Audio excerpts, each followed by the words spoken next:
Okay, Assalamualaikum Cikgu. Sepanjang Aira berada bersama dengan kami, boleh Cikgu bagi komen sikit berkenaan dengan pencapaian Aira dalam semua aspek lah bersama dengan Tadika Petani.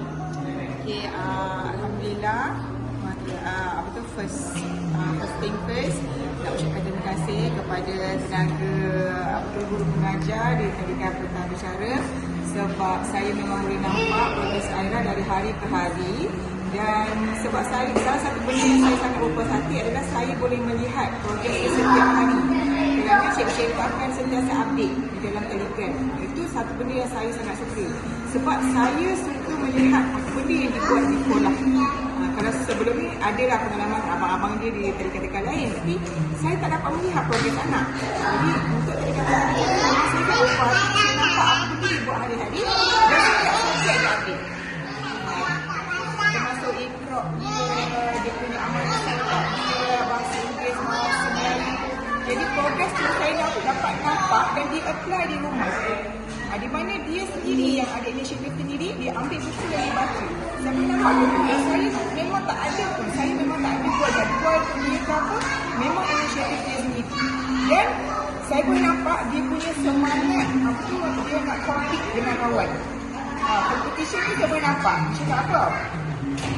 Bila dia tak dapat 100 markah, kecewanya dia tu, saya pun nampak budak 6 tahun dah dapat rasa kecewa macam ni tak?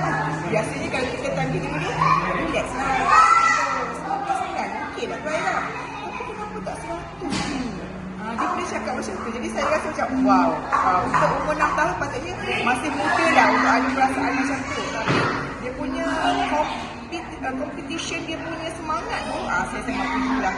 Jadi saya sangat terima kasih kepada tenaga pengajar Tadika Petani Bicara.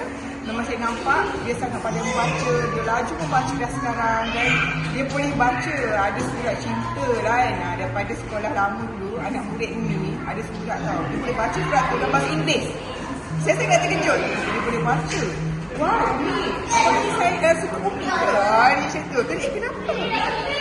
Tengok ni, I love you teacher because you can. Dia boleh baca surat tu. Saya sangat terkejut. Saya sangat berpuas hati. Jadi kepada pelajar saya, jangan risau, jangan ragu. Kalau nak hantar, dia akan percaya. Betul? Okey.